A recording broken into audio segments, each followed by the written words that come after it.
My last tip from a dietary standpoint, if I were going to name some of the top ones that stand out, would be paying attention to the gut-brain axis. And there's just so much research that seems to be coming out right now on the supportive aspects of polyphenol consumption on gut-brain function and gut metabolism function, meaning, everything from polyphenols that help to feed akkermansia, which helps to control blood sugar and maintains a healthy gut metabolism axis, to polyphenols for reducing permeability of the blood-brain barrier, to polyphenols for increasing the postbiotics that the bacteria in your gut produce that often are assisting with neurotransmitter formation.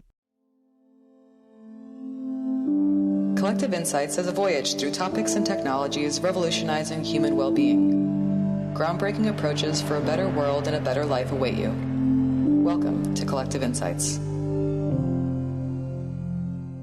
Hi, I'm Dr. Gregory Kelly. Before we get into this week's episode, I'm excited to share some information on a new product I helped formulate called Qualia Symbiotic. As a naturopathic physician, one of the most common concerns among my patients has always been gut and digestive health. In fact, recent survey data indicates approximately 40% of Americans experience digestive health discomfort on at least a monthly basis. But digestion is just one part of gut health. Did you know your gut also contains millions of neurons? It forms a two-way communication pathway with your brain called the gut-brain axis that affects your mood and brain performance. Your gut health is also crucial to immune health, optimal nutrient absorption, and even your aging process. In creating Qualia Symbiotic, I worked with the neurohacker science team to factor in a far broader range of considerations than just digestion alone, to create an all-in-one formula supporting the full picture of gut health. The 28 gut health superfoods and ingredients in Qualia Symbiotic includes spore-form probiotics, psychobiotics that are ideal for supporting healthy brain performance, along with prebiotics, postbiotics, and fermented foods. And unlike many gut health products, Qualia Symbiotic is shelf-stable with no refrigeration needed. It's also non-GMO, vegan, gluten-free, and FODMAP-friendly. Add 1 scoop a day in a glass of water for comprehensive gut health support without the hassle and effort of a complicated gut health regimen. Go to neurohacker.com/insights15 to try Qualia Symbiotic risk-free for 100 days and experience the difference that total gut health support can make. That's Qualia Symbiotic at neurohacker.com/insights15 to start supporting the full picture of gut health. Hello, this is Dr. Greg. I'll be today's host on Collective Insights podcast. And with me today, we have a returning guest, Ben Greenfield. Ben's a human performance consultant, speaker, and New York Times bestselling author of 13 books, including his book Boundless, Upgrade Your Brain, Optimize Your Body, and Defy Aging.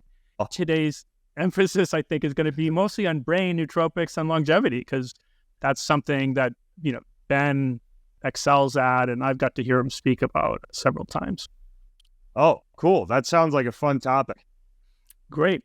Well, an area I want to dive right into is the brain. And I think it's chapter 2, but one of your early chapters in the book, really the focus is on what I would think of as more dietary impacts on brain performance, cognition. So, maybe we can just start there and talk about a few things like, Mediterranean diet, some foods to eat more of, and some ones to be a little bit careful of getting in your diet. Well, certainly it depends on your genetic makeup. I mean, we know that people who carry a certain variant of the ApoE4 gene are going to be very highly prone to an inflammatory response to saturated fats, particularly when it comes to both permeability of the blood-brain barrier as well as just general inflammation in neuronal tissue. So that would be an example of a population that would want to preferably 10% or less of their total fat intake from saturated fats, and instead prioritize a lot of the monounsaturated fats, and omega-3 fatty acids that you'd find in something like a Mediterranean diet. I think that when it comes to diet particularly, there's a few things to think about beyond that. The first is that if you look at the myelin sheaths, their fatty acid makeup is primarily a combination of DHA and oleic acid, right? Docosahexaenoic acid and oleic acid. And that would dictate that for that component of neural function, you'd want to have good intake of absorbable bioavailable sources of DHA. I don't think it's any secret that the omega-3 fatty acids found in many seeds and nuts and plant-based sources of omega-3s have somewhat poor conversion into DHA. I would say probably an exception to that would be like algal sources, algae-based sources of omega-3s. But besides that, you're looking at supplementing with fish oil, eating a wide variety of clean fatty fish, meaning fish low in toxins and metals. And even though, of course, like walnuts and olive oil and avocados and some of the other brain-supporting foods certainly should be in the diet, you're not going to get appreciable amounts of DHA from those. You will get, especially from olive oil and avocado oil, good amounts, and olives and avocados, really, good amounts of oleic acid, the other fatty acid that you're looking for. But I would say the first thing, besides just knowing whether or not a high intake of saturated fats might be harmful for you from a genetic standpoint due to your ApoE variant, it would be prioritizing DHA and oleic acid.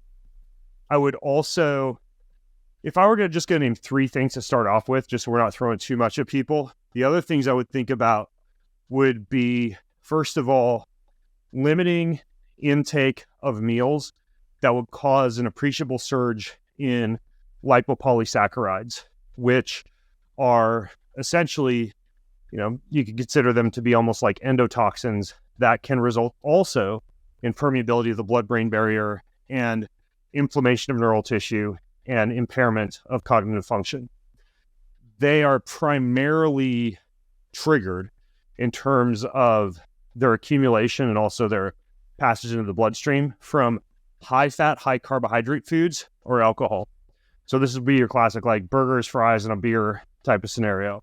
I know there's a lot of people in the health sector who are being pretty careful with that type of dirty nutrition approach, but I do know a lot of people, even healthy people, who go out to the steakhouse and hit the bread basket and have the fatty ribeye and have a martini before dinner and maybe a glass of wine with dinner.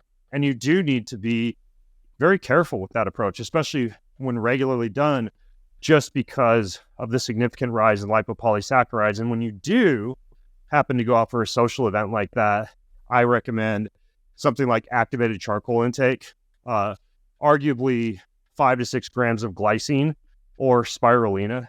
And then finally, I would say my last tip from a dietary standpoint, if I were going to name some of the top ones that stand out, would be paying attention to the gut-brain axis. And there's just so much research that seems to be coming out right now on the supportive aspects of polyphenol consumption on gut-brain function and gut metabolism function, meaning, everything from polyphenols that help to feed akkermansia, which helps to control blood sugar and maintains a healthy gut metabolism axis, to polyphenols for reducing permeability of the blood-brain barrier, to polyphenols for increasing the postbiotics that the bacteria in your gut produce that often are assisting with neurotransmitter formation. So when I say polyphenols, I'm primarily, if we're going to go direct to the best sources, referring to like the blacks, the purples, the reds, and the real dark colors of the plant kingdom.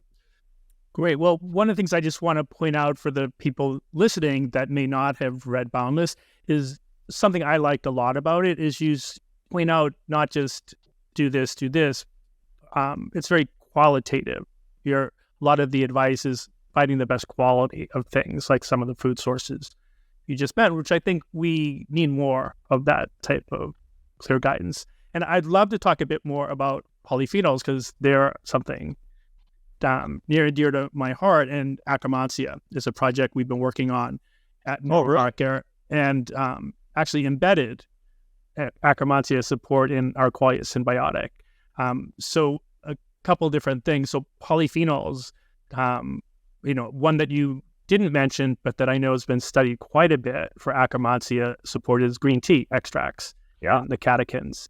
in that, and then not studied so much for Akkermansia, but a big contributor to polyphenols in the diet generally for many people is good quality cocoa. Yeah, green tea and chocolate, also the dark greens, dark browns. That's a really good point, Greg, and I'm glad you brought that up. Now, when it comes to Akkermansia, are you guys actually creating a product that contains Akkermansia or that contains Akkermansia supporting compounds? The reason I ask that is, not to get too inside baseball, but you're no doubt aware of Colleen Cutcliffe, who I interviewed on my podcast, and she has that company Pendulum, and she was saying that, they're one of the few companies in the world, apparently, who can produce Akkermansia in an oxygen-free environment based on their lab and their, replication of the human gut with giant tubes and things like that. And, it got me wondering if there's any other companies making Akkermansia. You might know this if they hold the patent on that, or what is the deal with Akkermansia in food products or supplements right now? So that's a great question. So we actually currently have a product designed as part of it. It's Qualia Symbiotic to boost Akkermansia. It's one of the things it's designed to do. And because of that, it's got a 10-berry blend. So the berries you just mentioned, all fermented. It's also got a resistant starch that's been studied to significantly raise Akkermansia. And Akkermansia, live Akkermansia, like the Pendulum product, wouldn't work in a scoopable powder like that because it's very susceptible to oxygen, and no one knows its stability in that mix. But we've meanwhile been working on a live Akkermansia product that we're still in the R&D phase. But Pendulum was the first live that I'm aware of in terms of bringing a product to market. In parallel, there's a European company called the Akkermansia Company that if you were to, PubMed, Google, Akkermansia, placebo, you'd come up with their study. And because of European requirements, theirs is a pasteurized product. So Pendulum's been the only live.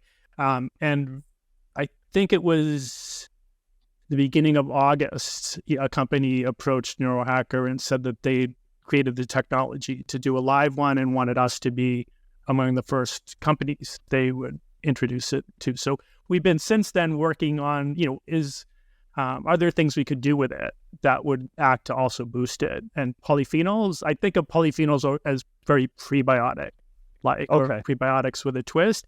And they're among the best things for promoting Akkermansia abundance. Now, it's my understanding that when you use a word like symbiotic, that rather than probiotic, that refers to a probiotic packaged up with the food for the probiotic, the prebiotic, and then potentially even some of the postbiotic compounds. Is that the general definition of symbiotic?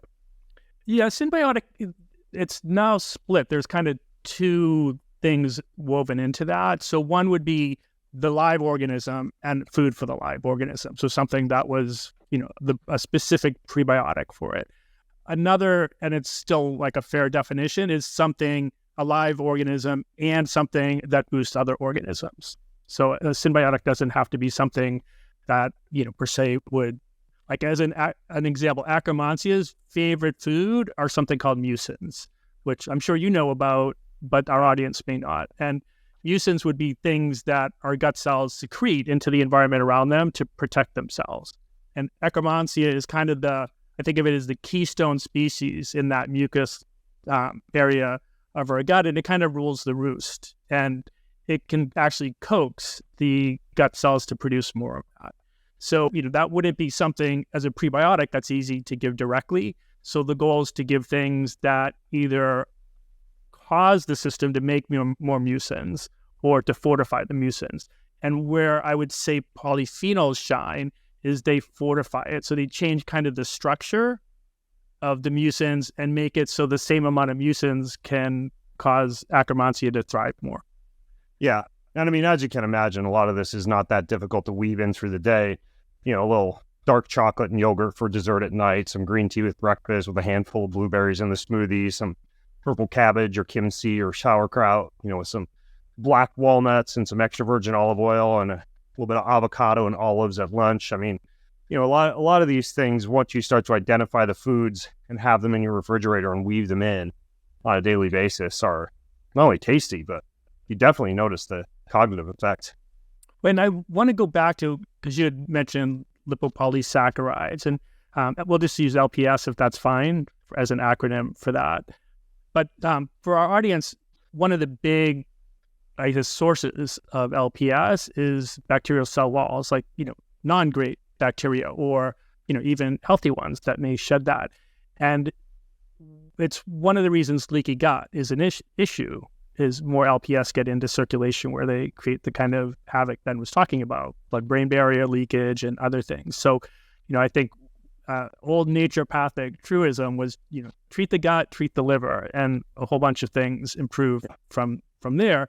And so I know fundamentally, I know when Neurohacker at least created Qualia Symbiotic as our gut product, that was very much in our mind. We wanted to make sure that the gut was working well, because all kinds of good things happen upstream of that, no matter what you eat.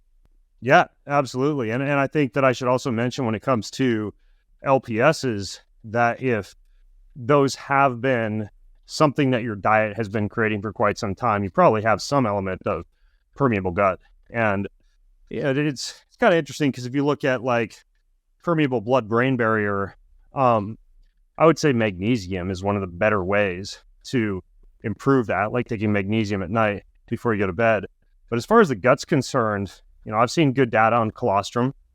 It's activated by the salivary enzymes in your mouth as far as the growth factors and immunoglobulins in colostrum. So taking like a scoop in the morning and a scoop in the evening that you swish around for about 30 to 60 seconds of like a powder or a capsule that you've broken open, I think that's a good idea. There's some good research on glutamine, like taking around 5 grams of glutamine powder with breakfast and lunch and dinner for a series of weeks. And this would be kind of like a leaky gut protocol that I like. And then in addition to glutamine and colostrum, I'm a fan of bone broth, around, 1 to 2 cups a day of a real good gelatin-rich bone broth.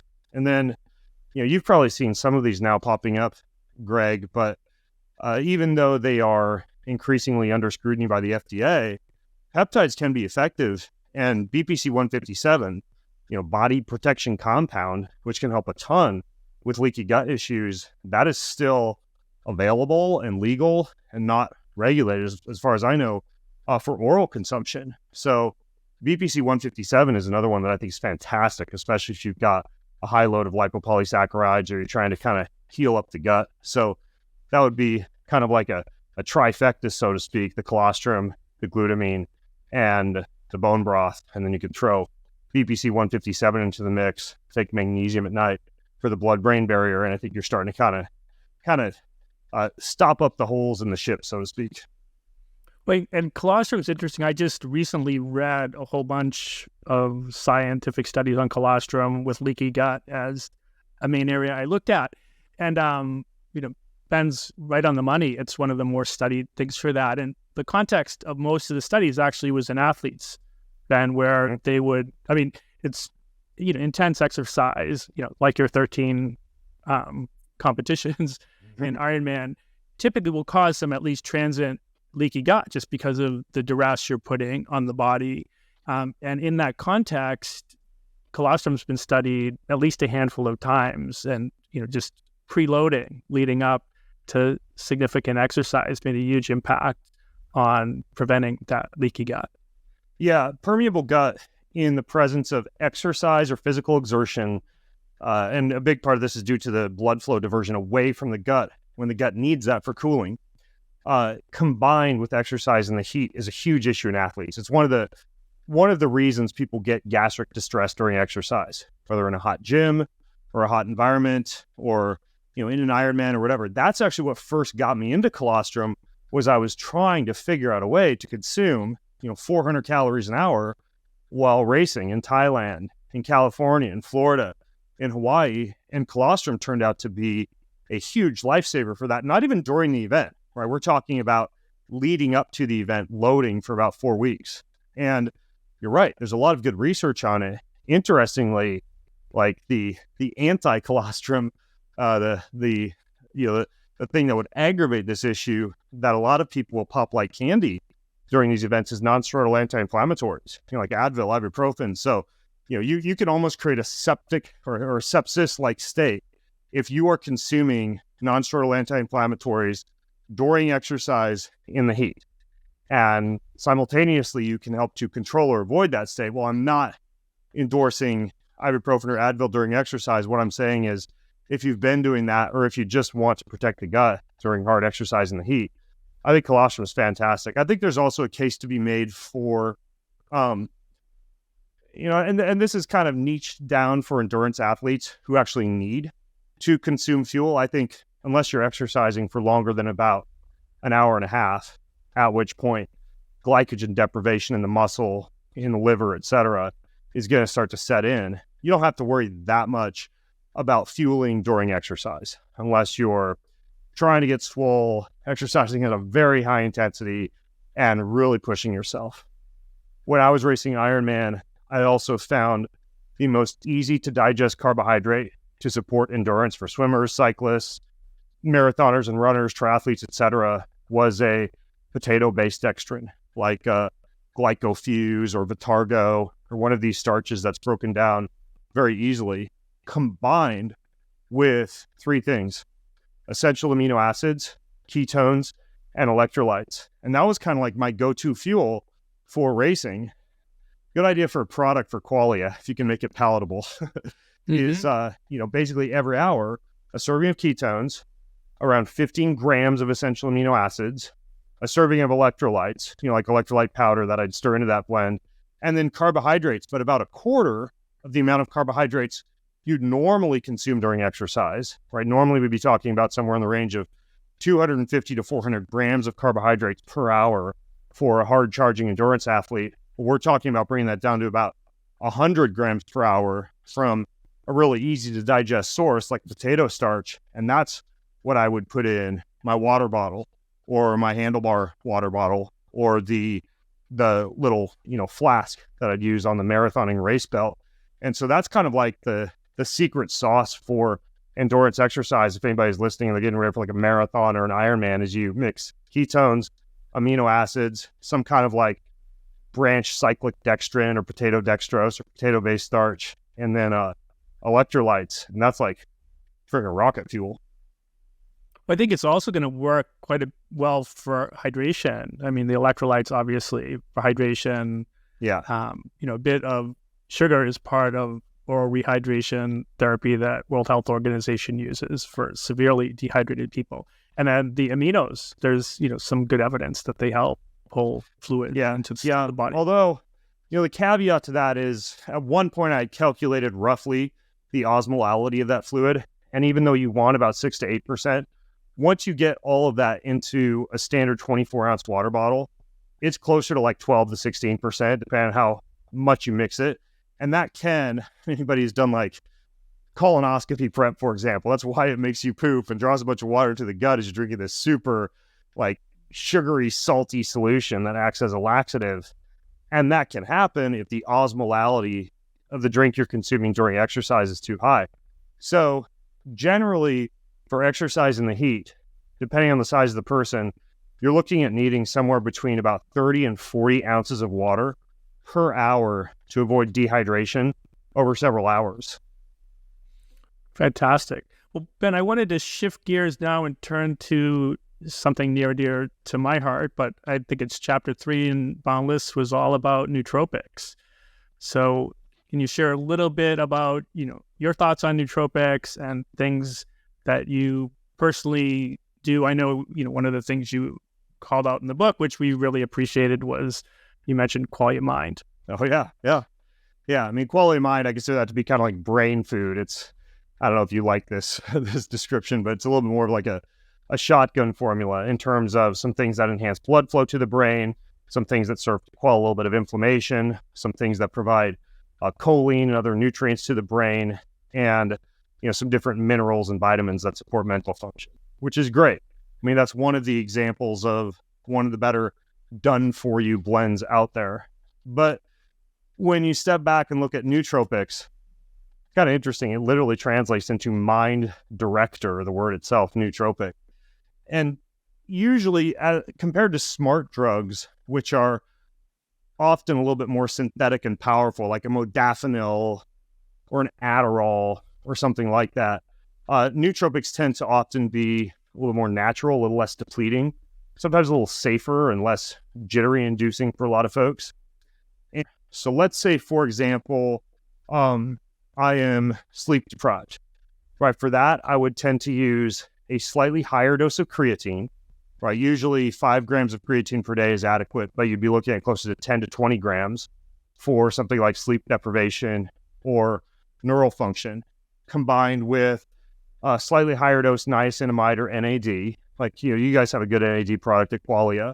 Sometimes they'll use even higher dose or like a patch, such as Dr. Anthony Gusson has the company Ion Layer that do NAD patches to a suppository. And I think the patch or the suppository can almost be similar to getting an NAD IV with less hassle with needles and going to the doctor's office, etc. So I'll do sometimes oral plus a patch or suppository plus creatine if I'm sleep deprived, and then just go straight to the more kind of like central nervous system stimulating compounds, particularly caffeine and nicotine. I'm not a fan of a lot of the delivery methods for nicotine, so I'll typically opt for a patch, just like the basic patches you can get on Amazon that you'd use to quit smoking, for example, with a good cup of coffee. I usually will throw a little bit of L-theanine in there, which kind of helps to extend the effects of the caffeine. And that would be like a sleep deprivation day, right? Caffeine, nicotine, theanine, NAD, creatine, right? That's a DIY stack for sleep deprivation or kind of pushing through when maybe you're jet lagged or you've just gotten less sleep than desired.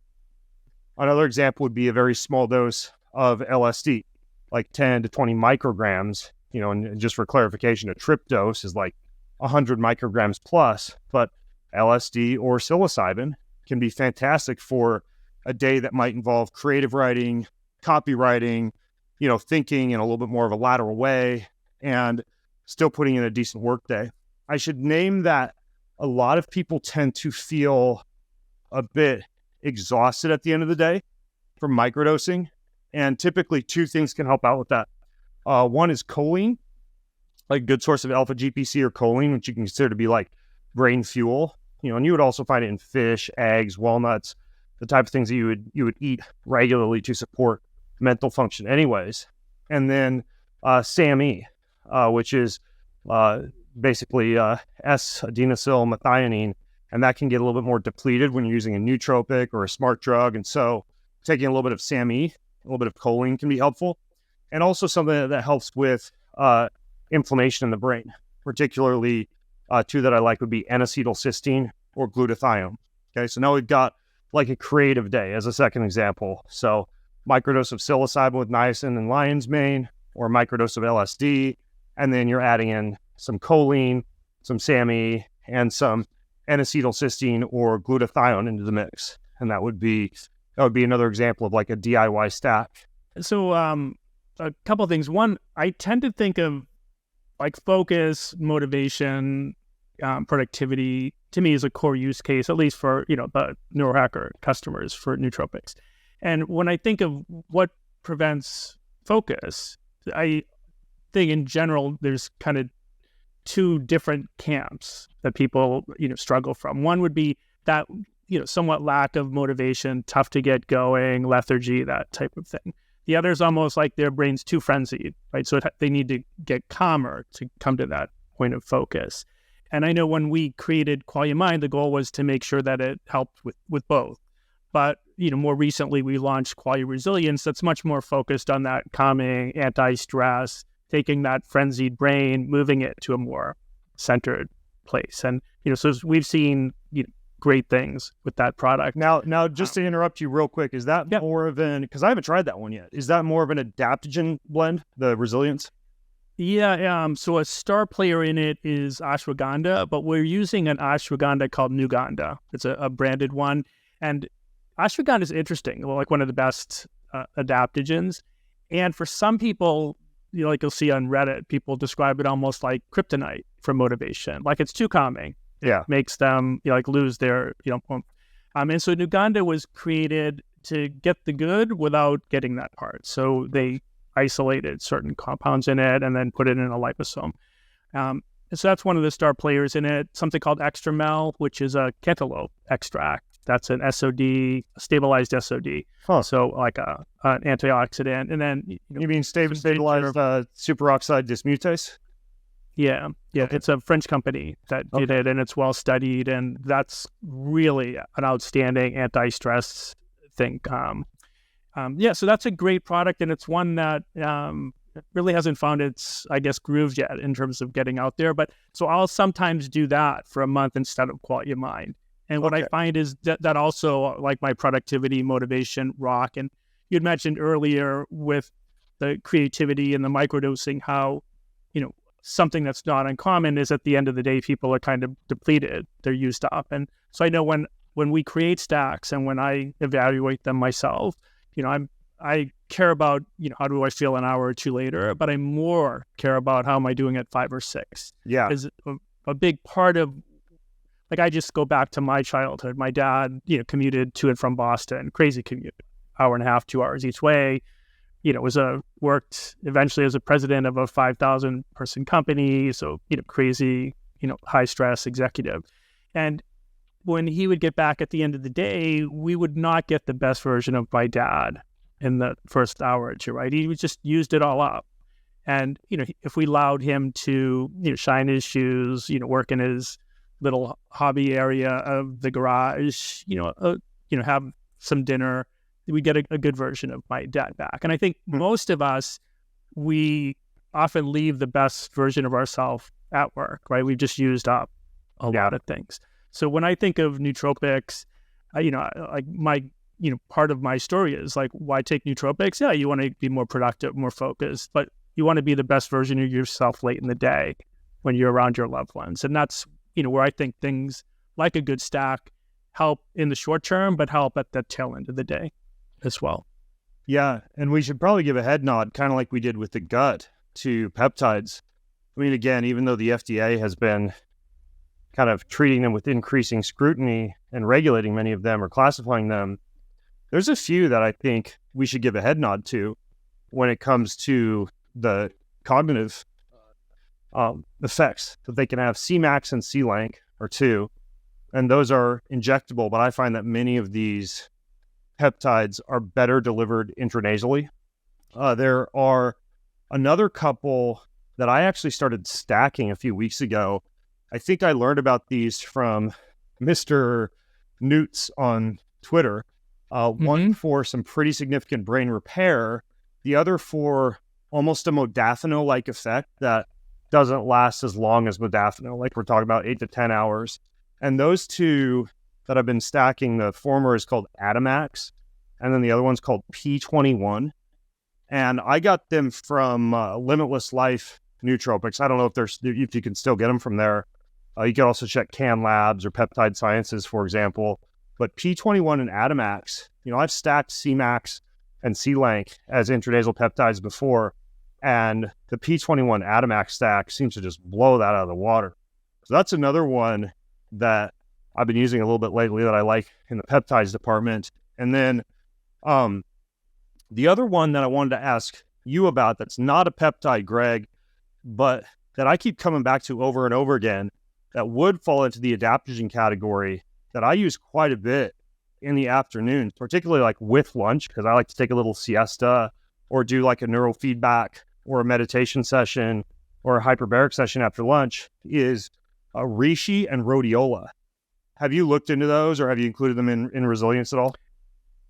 So rhodiola is in Qualia Mind, and I love rhodiola. Believe it or not, so there used to be a journal called Alternative Medicine Review that stopped publishing around 2014, but they focused largely on dietary supplements, natural medicine, things like that. And I used to contribute an article once or twice a year, and back around 2002 or so, I did the first review article on PubMed on rhodiola. Oh, wow. So I've been a fan for a long time, used it in practice going back even to the mid to late 90s.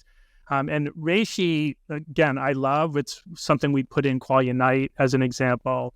At one point, we had an immune product that we've subsequently sunset, but reishi was in that as well. I just think of it as a mushroom just shining in that area. I think in Chinese, they would say calms the shen, right? It's something that helps us to be more centered. It's, thought of as a longevity promoting mushroom. So wonderful ingredients. Yeah, reishi and rhodiola, or you said reishi, I said reishi. those are two things that I can take in the middle of the day that will allow me to calm down without feeling groggy afterwards, like I might get from, say, CBD or melatonin or GABA or 5-HTP or something like that. I should mention, though, we've been talking a lot about things you can eat or take, but there's a lot of cool biohacking technologies now that I think are really fantastic as far as brain function is concerned. Probably the most notable would be photobiomodulation. And there are so many ways to do that now. For example, you've probably seen them before. V-Light is a company that does intranasal and intracranial red light therapy for their basic home unit, 2 different wavelengths, 10 hertz and 40 hertz, like an alpha frequency and a gamma frequency. They also have a pro unit called the Neuro Pro that you can program for 1 hertz up to 100 hertz. And I've been messing around with that one a little bit, even going as high as 100 hertz during meditation or during breath work, which just makes the brain feel like it's working in overdrive, but at the same time, it's not exhausting, it's energizing. Any type of red light therapy, because of its interaction with photons of light, can be enhanced with methylene blue. They also just came out with red light for the vagus nerve, which for people who want to work on their HRV or use something like that prior to sleep for a little bit more of a calming effect, or for people who have digestive issues, which a lot of times, that's related to vagal nerve function just because it innervates so many of the organs in the gut. That one can be really helpful. But red light, particularly for the head, especially based on the amount of research on the safety and efficacy of photobiomodulation within reason. Too much and you're going to get excess reactive oxygen species and excess nitric oxide synthase. But within reason, red light therapy is one that I think anybody who's kind of considering nootropics and smart drugs should also consider. And then I'm a huge fan also, and you go to some of the same conferences as me, Greg. You've probably seen some of these light sound stimulation machines that typically combine like binaural beats with music, with either relaxing or energizing frequencies, with some form of light that stimulates either the photoreceptors in the eyes, photoreceptors in the ears, or both. Brain tap is one. And I mean, that thing, I'm not even that hypnotizable. I forget the test where you roll your eyes in the back of your head. And if your pupils disappear, it sometimes indicates you're hypnotizable. And if they don't, you're not. And I'm not.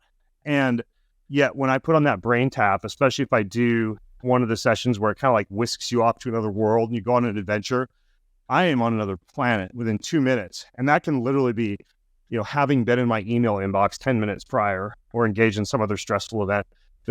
That thing just turns my brain off. There's another one called the Neurovisor, which works similarly. It's honestly a little more powerful. That one's almost like a psychedelic trip, but there's definitely some cool devices out there that you can use. Yeah, and you're right. It's one of the real treats getting to the biohacker type of shows to see what's out there, try them and experiment. And just for our audience, one of the things I saw when I was in practice would be, and this goes back to maybe the first generation of the Bose noise canceling headphones. I would often have a person just in the consulting room. They were going to be in there for 10, 15 minutes while I was, looking over the chart. And I would just put those on and say, you just focus on whatever sensations are going on in your body. And just doing that, just shutting off that one sensory input, right? I'd come back, sometimes their hands would have gone from freezing cold to nice and warm. Their heart rate would have slowed. The same, just, one of the technology stacks is binaural beats with the vagus nerve stimulating thing, a black mask that you would wear. Yeah. When I read the data on that, the 80-20 rule, like most of the benefits were happening just because of the black mask. Again, like blocking out that input channel during the day for a brief break. So I think, just for the low tech people that, don't have access to some of these brilliant technologies that Ben does or I do. Or if you don't want to pay thousands of dollars for a darkness retreat in a cave somewhere. Yeah, just the thing, I love the idea of, don't let what you can't do stop you from doing what you can. And, these simple hacks sometimes will get you a lot of the way there. So, using a black mask, over your eyes to take a brief break somewhere and recharge during your day after you've been charging hard at work for a bit, or again, like noise canceling, or like all these things can help the additive. Yeah. And I should mention, I mean, I do know some people like to stack and they like the cool technologies and they like to maybe, burn a hole in their pocketbook and try out some of these cooler things. So case in point, like I usually sleep, I'm not full on polyphasic sleep patterning. Like some people will sleep 5 hours a night and take, 3 20 to 30 minute naps during the day. But I generally sleep 6.5 to 7 hours a night. And then, like I mentioned earlier, I kind of step out after lunch to do a post-lunch meditation or neurofeedback or sensory deprivation session or nap or binaural beats or light sound machine for two reasons. The first is that the nature of me getting up early in the morning dictates that I've got the time when the family's not up yet and the email inbox isn't full and the phone's not blowing up to just be able to have my me time for devotions, prayer, scripture, body work, deep tissue work, having water, easing into the day, eventually meeting with the family, doing a workout, and just kind of like arriving at the beginning of the day, feeling as though I'm not already behind the eight ball. The other reason that I do this is kind of like the nature of being a podcaster, immersive journalist, health blogger, etc., is that I'm always getting devices to try. And it's like, when am I going to try all these things that are supposed to relax me? It's not going to be, I wouldn't be married if I did all this stuff in bed at night, with my wife wanting to talk and chat and maybe have sex or whatever. It's like, I'm not going to do that with red lights coming out my head and, reishi and rhodiola and God knows what else on board. And so that afternoon time that I carve out at like 2 p.m. is almost like a time for self-experimentation with a lot of this stuff too. So for example, like this afternoon, I'll go in the hyperbaric. Very similar to what you described with binaural beats and a blackout mask. I'll do the vagus nerve V light, right? So I'll be lying on my back in the hyperbaric, breathing oxygen that's pressurized. And then, for example, I always kind of like pick out in the morning what that afternoon's little dessert relaxation session is going to be. So this afternoon, I'll pull on a pretty affordable, kind of cool device called a Sensate. It uses haptic sensations to relax you tied to beats. Like it'll play like a 30-minute, this is what I'll do this afternoon, is a 30-minute session where you're kind of like riding a train and it's vibrating as you go over the tracks. And it's right over the collarbone, which actually helps to stimulate and further relax the vagus nerve. This one's called a Sensate. I don't know if have you used that before, by the way, Greg, the Sensate? No, I haven't. Yeah. I'll definitely check it out though. It's cool. And every month they update the app with new tracks and new little adventures and music sequences. So it's kind of fun. You can like try out. I probably do it 2 or 3 times a week. And it increases your HRV too, which is fantastic. On my ankle, I wear an additional haptic device called the Apollo. And that one is the same one I wear during a night of sleep. Because if you get up at night to pee or move, it'll start to vibrate and lull you back into sleep. But that one's cool. It can be used for sleep or relaxation or at a different frequency for energy or focus. And so I'll be laying in the hyperbaric. I'll do a 30-minute Sensate session with the blackout mask on and the Apollo on my wristband and the V-light on the back of the neck. And that sounds like a lot, but honestly, this is kind of like the next frontier of healing the nervous system or helping the brain to recover or just feeling like $1 million. I mean, I will get up from that session at like 3:00 this afternoon, having climbed into the hyperbaric at 2:15 or 2:30 and just feel like $1 million the rest of the day. And I'm still hacking life because if you do the math, that is about 7 hours of downtime per 24-hour cycle versus the, 7 to 9 I might arguably require. And I'm able to do that with a polyphasic-ish sleep pattern where I'm playing around with a lot of these devices in the afternoon. So, and a lot of people say, well, Ben, I don't have a home office or whatever. I am the guy who, when I did have an office outside the home, I had a sleeping bag under my desk. I had a little broom closet that was like my little closet. I'd climb into in the afternoon. I used to do this when I just work at an office. I do it on airplanes. I do it on airports. I did it at the office. So, you just have to carve out a space, have some good noise blocking headphones, some good eye mask material, and make sure people know that you've got this one time during the day when they can't bug you And it's a definite life hack if you like to get up early, but not just feel exhausted by dinner time. Yep, I agree. It's I had my most stressful 2 periods were when I was an officer in the Navy and out at sea, where lucky to get even 6 hours time, to sleep across a day, and I found ways to recharge and make that work. The same naturopathic school, right? Pretty intense time period. I worked, a fairly full-time job outside, and I think it's when we have even more demanding circumstances that it's the most important for us to carve out the time to recharge. And, one of the things I know I, would routinely mention to people, most of us are good at taking a break. Relatively few are using that break to recharge.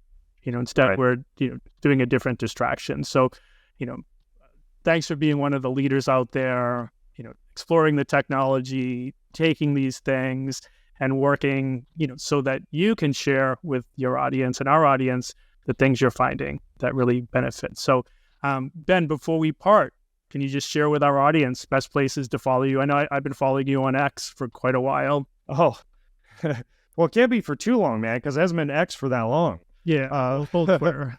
Yeah, I do. So generally in that early morning time I tend to carve out at least 20 minutes to just read journals and research studies and research digests, and will often highlight 2 or 3 of them and publish them to X. So that's a good place to follow me if you just kind of want to see things I'm thinking about or cool studies I've discovered with my own commentary or threads on them.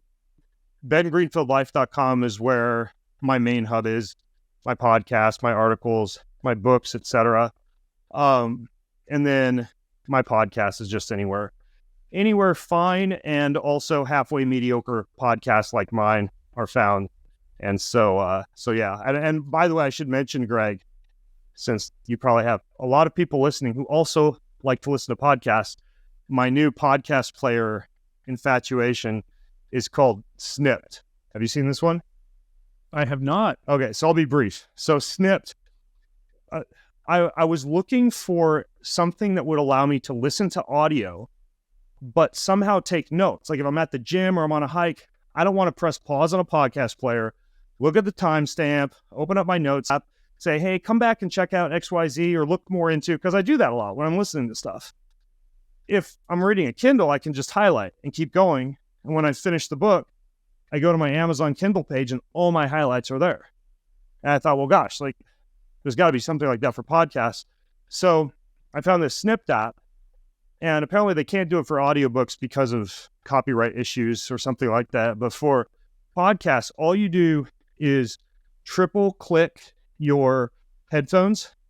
And when you triple click your headphones, it will take an automatic highlight, transcript, and timestamp of the section where you've triple clicked. And you can define under your profile how long you want that timestamp to be. For mine's at 90 seconds, right? So it will take the last 90 seconds I've heard when I triple click, and it will save those, transcribe them, highlight them, and then I've got all those on the app.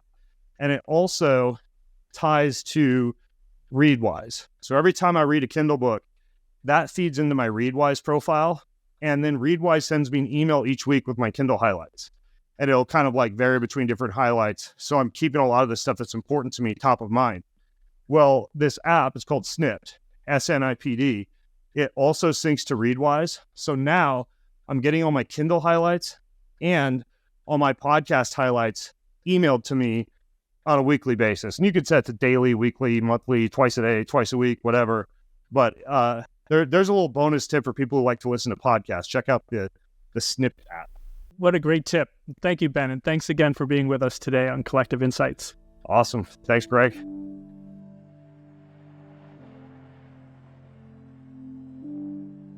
This podcast is for informational purposes only. The podcast is not intended as a substitute for professional medical advice, diagnosis, or treatment. You should not use the information on the podcast for diagnosing or treating a health problem or disease, or prescribing any medication or other treatment. Always seek the advice of your physician or other qualified health provider before taking any medication or nutritional, herbal, or homeopathic supplement, and with any questions you may have regarding a medical condition. Never disregard professional medical advice or delay in seeking it because of something you have heard on this or any other podcast. Reliance on the podcast is solely at your own risk. Information provided on the podcast does not create a doctor-patient relationship between you and any of the health professionals affiliated with our podcast. Information and statements regarding dietary supplements have not been evaluated by the Food and Drug Administration and are not intended to diagnose, treat, cure, or prevent any disease. Opinions of guests are their own, and this podcast does not endorse or accept responsibility for statements made by guests. This podcast does not make any representations or warranties about guests' qualifications or credibility. Individuals on this podcast may have a direct or indirect financial interest in products or services referred to therein. If you think you have a medical problem, consult a licensed physician. This podcast is owned by Neurohacker Collective.